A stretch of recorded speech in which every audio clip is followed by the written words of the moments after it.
पहली बार उन्नाव गर्ल ने रिलीज कर दी माखी कांड की पूरी चार्जशीट। लड़की ने बता दिया कुलदीप सेंगर के साथ ऐसे रची गई पूरी साजिश।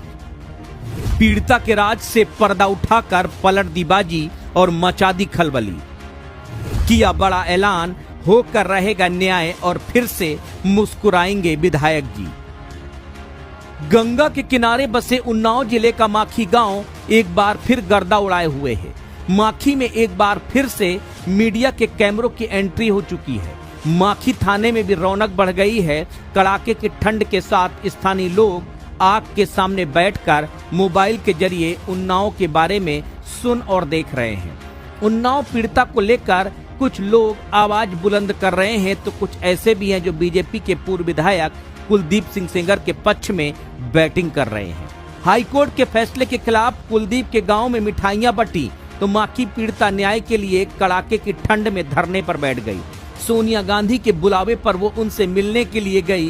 सुप्रीम कोर्ट का दरवाजा खटखटाया। सीबीआई भी एक्टिव हुई। पूरी तैयारी के साथ सुप्रीम कोर्ट में पीड़िता के पक्ष में पैरवी की। कोर्ट ने हाई कोर्ट के आदेश पर रोक लगा दिया। कुलदीप सेंगर की उम्मीदों पर कोर्ट ने पानी फेर दिया।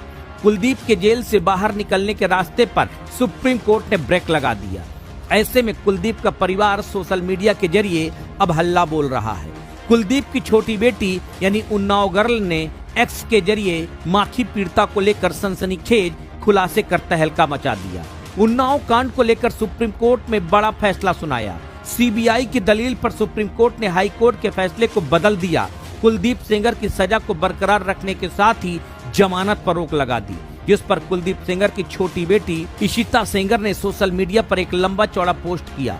पोस्ट में उन्होंने कहा कि उनका अदालत पर भरोसा था और पिता के बाहर निकलने का इंतजार कर रही थी, लेकिन आज स्थिति बिल्कुल विपरीत हो गई है। उनका विश्वास टूट रहा है। इशिता ने लिखा, मैं ये पत्र एक ऐसी बेटी के रूप में लिख रही हूँ जो थकी हुई है, डरी हुई है और धीरे धीरे विश्वास खो रही है, लेकिन फिर भी उम्मीद जुड़ी हुई है, क्योंकि अब कहीं और जाने की जगह नहीं बची।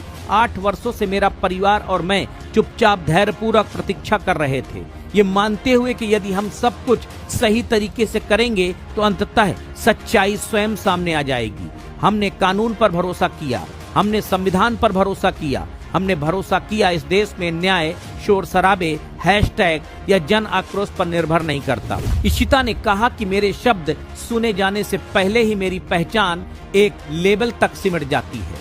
भाजपा विधायक की बेटी, मानो इससे मेरी इंसानियत ही मिट जाती हो।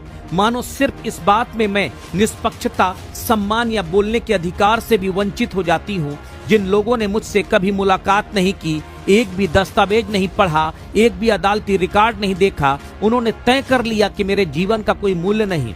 इन सालों में सोशल मीडिया पर मुझे अनगिनत बार कहा गया कि मेरा दुष्कर्म किया जाना चाहिए, मार डाला जाना चाहिए, सिर्फ मेरे अस्तित्व के लिए दंडित किया जाना चाहिए। ये नफरत काल्पनिक नहीं, ये रोजाना होती है, लगातार हो रही है। अब आपको एहसास होता है कितने सारे लोग मानते हैं कि आप जीने के लायक भी नहीं हो, तो आपको अंदर से तोड़ देता है।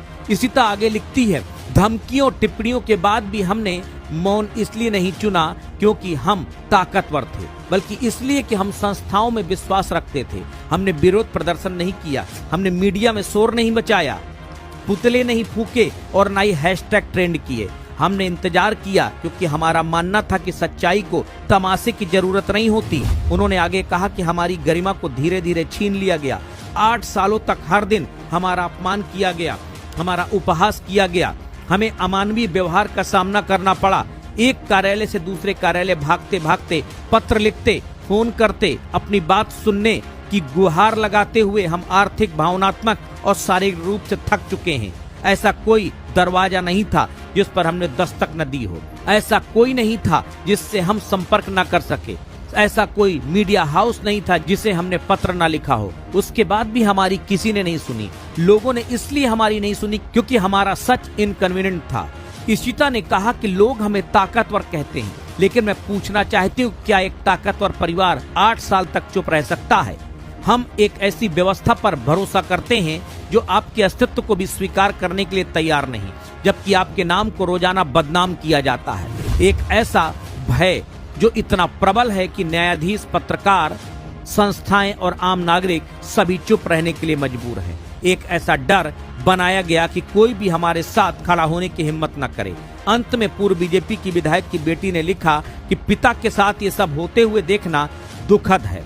अगर आक्रोश और गलत सूचनाओं से सच्चाई इतनी आसानी से दब सकती है तो हमारे जैसे व्यक्ति का क्या होगा। मैं ये पत्र किसी को धमकाने या सहानुभूति पाने के लिए नहीं लिख रही, मैं इसलिए लिख रही हूँ कि डरी हुई हूँ। अब मुझे विश्वास है कि कोई न कोई कहीं न कहीं मेरी बात सुनने की परवाह करेगा।